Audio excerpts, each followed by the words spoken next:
Hello friends, welcome to my YouTube channel CC wealth creator. ఈ వీడియోలో నేను మీకు రాధాకృష్ణ దామాని మనందరికీ తెలుసు కదా ఫ్రెండ్స్, డిమార్ట్ ఫౌండర్. సో ఆయన ఇన్వెస్ట్ చేసిన కొన్ని స్టాక్స్ గురించి మనం ఇప్పుడు చూద్దాము. సో రీసెంట్ అలాగే పాస్ట్ నుంచి అతను ఏ స్టాక్స్ లో ఇన్వెస్ట్ చేస్తున్నారు ఆ డీటెయిల్స్ అన్ని చూద్దాము.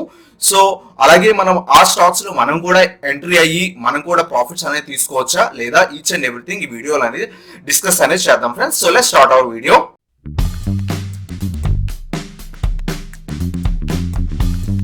ఈ వీడియోలో నేను మీకు రాధాకృష్ణ దమాని గారి గురించి అలాగే అతని యొక్క పోర్ట్ఫోలియోలో ఏ స్టాక్స్ అనేవి ఇన్వెస్ట్ చేశారు ఈచ్ అండ్ ఎవ్రీథింగ్ చెప్తాను కదా. So first of all Radhakrishna Damani గురించి తెలుసుకుందాం ఫ్రెండ్స్. ఈయన ఒక ఫస్ట్ లో మంచి ట్రేడర్ ఫ్రెండ్స్, మంచి ట్రేడర్ అలాగే ఇన్వెస్టర్ అనమాట. స్టాక్ మార్కెట్ లో ఈయన స్టాక్ మార్కెట్ నుంచే కొన్ని కోట్లు అనేది సంపాదించారు.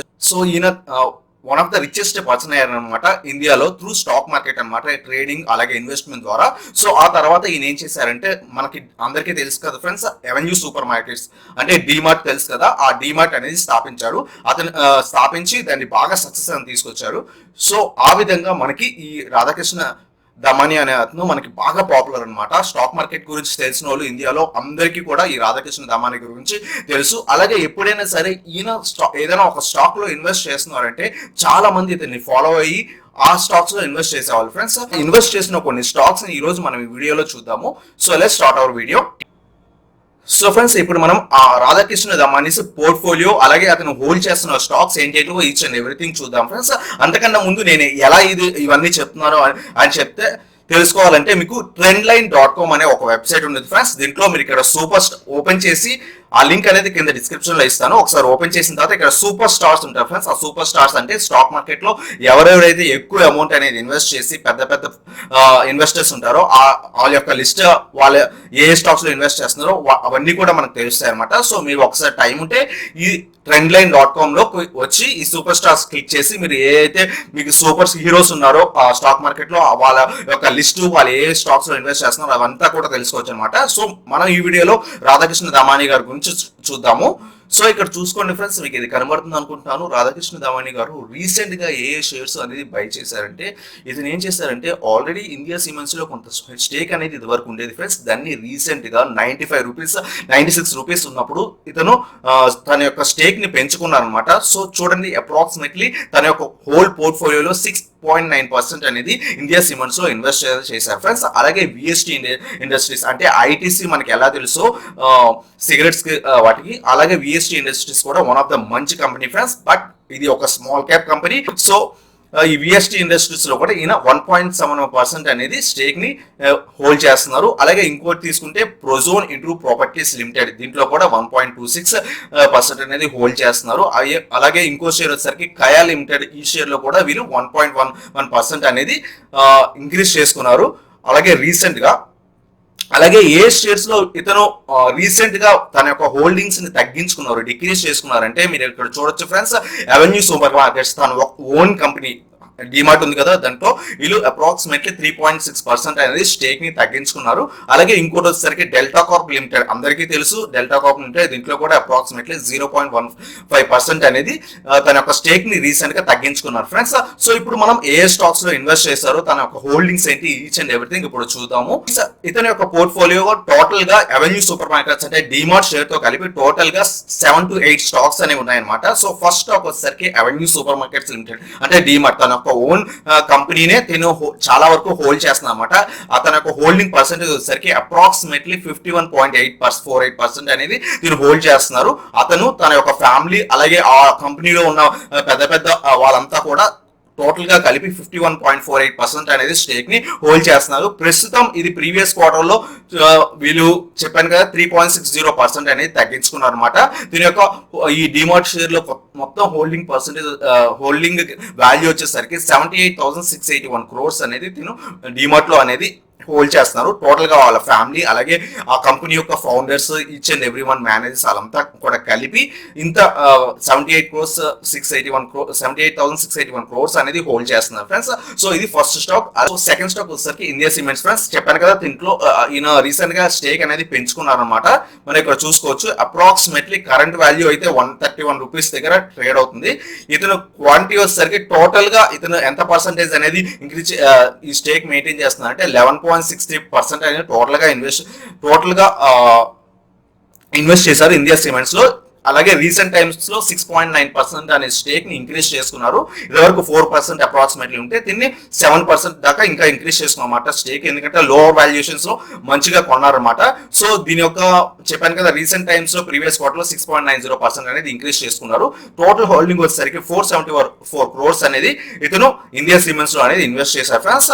సో అతను యొక్క ఫ్యామిలీ మెంబర్స్ మొత్తం కలిపి, సో ఇది సెకండ్ హైయెస్ట్ అమౌంట్ అనమాట దీన్ని ఇన్వెస్ట్ చేసింది ఇండియా సిమెంట్స్ లో. అలాగే థర్డ్ వన్ వచ్చేసరికి చెప్పారు కదా ఫ్రెండ్స్, విఎస్టీ ఇండస్ట్రీస్. ఇది కూడా వన్ ఆఫ్ ద మంచి company, but strong fundamental company, but ఇది ఒక స్మాల్ క్యాప్ కంపెనీ. అలాగే దీని యొక్క వాల్యూ వచ్చేసరికి చాలా హైగా ఉంటుంది. మీరు ఇక్కడ చూసుకోవచ్చు, అప్రాక్సిమేట్లీ 3,203 రూపీస్ దగ్గర ప్రస్తుతం ట్రేడ్ అవుతుంది. సో ఇది కూడా దీంట్లో కూడా ఇన్వెస్ట్ చేశారు అనమాట. అప్రాక్సిమేట్లీ తన యొక్క స్టేక్ లో 4.97% అనేది, టోటల్ క్యాపిటల్ లో 4.97% అనేది ఈ విఎస్టీ ఇండస్ట్రీస్ లిమిటెడ్ లో దీన్ని ఇన్వెస్ట్ అనేది చేశారనమాట. ఇది రీసెంట్ టైమ్స్ లో ఈ ప్రీవియస్ క్వార్టర్ లో 1.7% అనేది తక్కువ వాల్యుయేషన్స్ దగ్గర ఇతను తన యొక్క స్టేక్ ని పెంచుకున్నారు. టోటల్ గా వచ్చేసరికి 4.97, అప్రాక్సిమేట్లీ 5% స్టేక్ అనేది హోల్డ్ చేశారు. టోటల్ వాల్యూ వచ్చేసరికి 246 crores అనేది ఈ విఎస్టీ ఇండస్ట్రీస్ లిమిటెడ్ లో ఇప్పుడు దాకా దీన్ని ఇన్వెస్ట్ అనేది చేశారనమాట. అలాగే ఇంకో స్టాక్ చూసుకున్నట్లయితే ఫుడ్స్ అండ్ ఇన్స్ లిమిటెడ్ ఫ్రెండ్స్. ఇది దీంట్లో కూడా ఇతను ఇన్వెస్ట్ అనేది చేశారనమాట. అప్రాక్సిమేట్లీ తన హోల్ పోర్ట్ఫోలియోలో 4.72% అనేది ఈ ఫుడ్స్ అండ్ ఇన్స్ లిమిటెడ్ లో ఇన్వెస్ట్ అనేది చేశారు.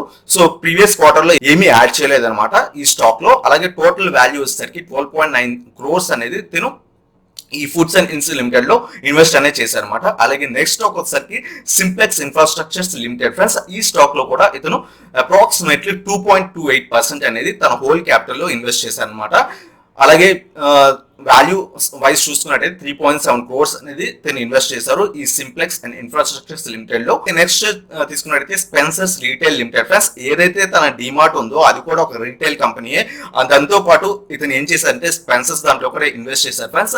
అది ఎందుకంటే తను retail sector company already maintain చేస్తున్నారు కాబట్టి తనకి కాంపిటీషన్ ఉన్న స్పెన్సర్ కంపెనీ కూడా తను ఇన్వెస్ట్ చేశారన్నమాట. సో ఎందుకంటే మంచి ఇన్వెస్టర్స్ ఎప్పుడు కూడా వాళ్ళు ఏదైతే బ్యాక్గ్రౌండ్ లో ఉంటారో అలాంటి స్టాక్స్ బ్యాక్గ్రౌండ్స్ లో ఉన్న స్టాక్స్ ని వాళ్ళు ఇన్వెస్ట్ చేస్తారు. ఎందుకంటే మంచి రెవెన్యూస్ కోసం, ఎందుకంటే వాళ్ళ యొక్క background game each and everything కూడా వాళ్ళకి తెలుస్తుంది. సో నెక్స్ట్ స్టాక్ వచ్చేసరికి ఇతను ఇన్వెస్ట్ చేసింది స్పెన్సర్స్ రీటైల్ లిమిటెడ్ ఫ్రెండ్స్. ఇతను అప్రాక్సిమేట్లీ తన పోర్ట్ఫోలియోలో 2.9% అనేది హోల్డ్ చేస్తున్నారు ఈ స్టాక్ లో. ఈ ప్రస్తుతం స్పెన్సర్స్ లిమిటెడ్ వచ్చేసరికి 95 రూపీస్ దగ్గర ట్రేడ్ అవుతుంది. అలాగే టోటల్ వాల్యూ వచ్చేసరికి 15.8 crores అనేది ఈ స్పెన్సర్స్ రీటైల్ లిమిటెడ్ లో ఇప్పుడు దాకా తను ఇన్వెస్ట్ అనేది చేశారనమాట. సో ఇది స్పెన్సర్స్ రీటైల్ లిమిటెడ్ గురించి. అలాగే నెక్స్ట్ స్టాక్ వచ్చేసరికి ప్రోజోన్ ఇంటూ ప్రాపర్టీస్ లిమిటెడ్. ఇది ఒక ప్రాపర్టీస్ కి సంబంధించిన కంపెనీ. సో దీంట్లో ఇది ప్రస్తుతం ఇప్పుడు 22.80 రూపీస్ దగ్గర ట్రేడ్ అవుతుంది. దీంట్లో అప్రాక్సిమేట్లీ 1.26% అయితే ఇన్వెస్ట్ చేశారు. ఇది కూడా రీసెంట్ ప్రీవియస్ క్వార్టర్ లోనే దీంట్లో ఇన్వెస్ట్ చేయడం అనేది జరిగింది. అప్రాక్సిమేట్లీ 4.4 crores అనేది వర్త్ గల షేర్స్ అనేవి ఇతను కొన్నారన్నమాట ప్రోజోన్ ఇంటూ ప్రాపర్టీస్ లిమిటెడ్ లో. అలాగే ఇంకో షేర్ తీసుకున్నట్టయితే మన అందరికీ ఫేవరెట్ షేర్ ఏంటంటే డెల్టా కార్ప్ లిమిటెడ్. అందరూ అడుగుతారు దీంట్లో ఇన్వెస్ట్ చేయొచ్చా లేదా అని. రాకేష్ దామాని గారు మాత్రం ఆల్రెడీ ఇన్వెస్ట్ చేశారన్నమాట. అప్రాక్సిమేట్లీ ఇతను 1.17% షేర్ అనేది పర్సెంటేజ్ అనేది తన హోల్ పోర్ట్ఫోలియోలో 1.17% అనేది ఈ షేర్ లో ఇన్వెస్ట్ అనేది చేశారు. టోటల్ గా చూసుకుంటే 29.9 crores అంటే 30 crores అనేది ఈ డెల్టా కార్ప్ లిమిటెడ్ లో ఇన్వెస్ట్ అనేది చేశారు. ఈ డెల్టా కార్ప్ ఇప్పుడు ప్రస్తుతం 94 రూపీస్ దగ్గర ట్రేడ్ అవుతుంది. సో అలాగే ఇంకో నెక్స్ట్ స్టాక్, అలాగే 9th స్టాక్, టోటల్ గా 9 స్టాక్ లో ఇన్వెస్ట్ చేశారు తన కంపెనీతో కలుపుకొని. సో 9th స్టాక్ వచ్చేసరికి కాయా లిమిటెడ్ ఫ్రెండ్స్. 1.1% అనేది ఇన్వెస్ట్ అనేది చేశారన్నమాట. తన టోటల్ క్యాపిటల్ లో 1.1% అనేది దీంట్లో ఇన్వెస్ట్ చేస్తారు. ఇది ప్రస్తుతం 250 రూపీస్ దగ్గర ట్రేడ్ అవుతుంది. సో ఇది కూడా రీసెంట్ ప్రీవియస్ క్వార్టర్ లోనే ఈ స్టాక్ లో ఇన్వెస్ట్ అనేది చేశారు. ఈ న్యూస్ కూడా బయటకు వచ్చిందనమాట. సో దీంట్లో 3.6 crores అనేది ఇన్వెస్ట్ చేశారు ఫ్రెండ్స్ ఈ కాయా లిమిటెడ్ లో. సో ఈ టోటల్ 9 స్టాక్స్ లో రాకేష్ దామిని గారు ఇప్పుడు దాకా హోల్డింగ్ అనేది చేస్తున్నారు అనమాట, including his own company.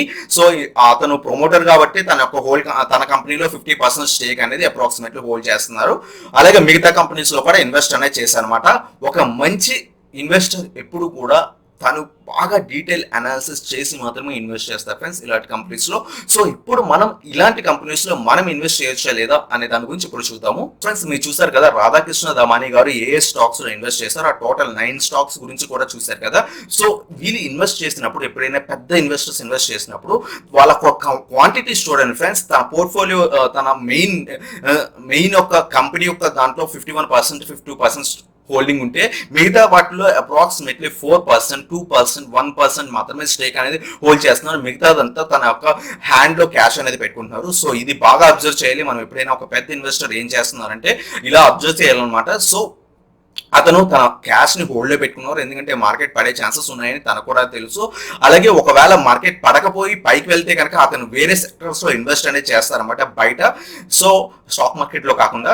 So ఈ విధంగా తను ఇన్వెస్ట్ చేశారు. సో మీరు పర్టికులర్ గా ఇతను ఏ స్టాక్స్ లో ఇన్వెస్ట్ చేస్తారో మనం ఆ స్టాక్స్ లో ఇన్వెస్ట్ చేయాలా వద్దా అంటే చెప్పాను కదా ఫ్రెండ్స్, వీళ్ళు ఇన్వెస్ట్ చేసేది మనకి డేటా వచ్చేసరికి మనకి లేట్ గా వస్తుంది. అలాగే వాళ్ళు సెల్ చేసినప్పుడు వాళ్ళు ఏదైతే స్టాక్స్ కొన్నారో ఆ స్టాక్స్ నుంచి ఎగ్జిట్ అయినప్పుడు మనకి డేటా వచ్చేసరికి 1 month, 1.5 month తర్వాత వస్తుంది. సో అలా లేట్ గా రావడం వల్ల మనం లాసెస్ అనేవి చూస్తాము. సో వీళ్ళ యొక్క డేటా అనేది బై చేసినప్పుడు మనకి న్యూస్ అనేది కొంచెం త్వరగా రావచ్చు, సెల్ చేసినప్పుడు మాత్రం కొంచెం లేట్ గా వస్తుంది. సో మనం వాళ్ళు ఎగ్జిట్ అయిన ప్లేసెస్ మనకు తెలియదు కాబట్టి వెంటనే సో మనం అనేది కొంచెం లాసెస్ లో వెళ్ళే ఛాన్సెస్ ఉన్నాయి. కానీ వీళ్ళు ఇన్వెస్ట్ చేసినప్పుడు మంచి ఇంటర్నల్ ఇష్యూస్, అలాగే లోపల కంపెనీ యొక్క fundamental details each and everything check చేసి మాత్రమే వీళ్ళు ఇన్వెస్ట్ అనేది చేస్తారు ఫ్రెండ్స్. సో అది మనం ట్రస్ట్ గా తీసుకొని మన అంతగా మనం ఈ 9 స్టాక్స్ లో మనం మన యొక్క ఫండమెంటల్ అనాలిసిస్ చేసి ఒకవేళ మనకి నచ్చితే మనం ఇన్వెస్ట్ చేయడం మంచిది ఫ్రెండ్స్. దీంట్లో నేను 1 or 2 స్టాక్స్ మాత్రమే ఇన్వెస్ట్ చేశాను. మిగతా అవన్నీ కూడా రీసెంట్ టైమ్స్ లో అతను యాడ్ చేసుకున్నా, తన యొక్క స్టేక్ ని పెంచుకున్నా సరే నేనైతే ఇన్వెస్ట్ చేయలేదు. నేను వీటిలో ఇన్వెస్ట్ చేసిన 9 స్టాక్స్ లో వచ్చేసరికి డిమార్ట్ లో నేను ఎప్పటి నుంచో ఇన్వెస్ట్ చేస్తున్నాను ఫ్రెండ్స్. అలాగే సెకండ్ స్టాక్ వచ్చేసరికి నేను ఇన్వెస్ట్ చేసేది దీంట్లో డెల్టా కార్ప్ లో ఇన్వెస్ట్ చేస్తున్నాను. అలాగే థర్డ్ స్టాక్ వచ్చేసరికి నేను ఇన్వెస్ట్ చేసేది ఇండియా సిమెంట్స్ ఫ్రెండ్స్. ఈయన ఇన్వెస్ట్ చేసే 9 స్టాక్స్ లో నేను కేవలం 3 స్టాక్స్ లోనే ఇన్వెస్ట్ చేస్తున్నాను, ఇండియా సిమెంట్స్, డెల్టా కార్ప్, అలాగే డిమార్ట్ లిమిటెడ్. ఈ మూడిట్లోనే ఇన్వెస్ట్ చేస్తున్నాను. మిగతా స్టాక్స్ గురించి నేను అనలైజ్ చేయలేదు, అలాగే నేను ఇన్వెస్ట్ కూడా చేయదలుచుకోలేదు ఫ్రెండ్స్, ఎందుకంటే ఇది నా పర్స్పెక్టివ్. అలాగే మీరు కూడా ఇతను ఏ స్టాక్స్ లో ఇన్వెస్ట్ చేస్తారో ఆ స్టాక్స్ కనుక మీకు నచ్చినట్టయితే మీ అనాలిసిస్ చేసి మాత్రమే ఇన్వెస్ట్ చేయండి, ఎందుకంటే మనీ అనేది మనది. ఒక్కసారి లూజ్ అయితే అది మనం మళ్ళీ తీసుకురాలేం. సో ఇది ఫ్రెండ్స్ ఈ వీడియో రాకేష్ దమానీ గారి యొక్క పోర్ట్ఫోలియో గురించి. సో ఈ వీడియో కనుక మీకు నచ్చినట్లయితే లైక్ చేయండి, అలాగే మీరు నా ఛానల్ కొత్తగా వచ్చినట్లయితే సబ్స్క్రైబ్ చేయండి అండ్ ఆ బెల్ ఐకాన్ ప్రెస్ చేయండి, so that latest video updates అనేవి మీకు వస్తాయి. Thank you so much for watching. Have a nice day.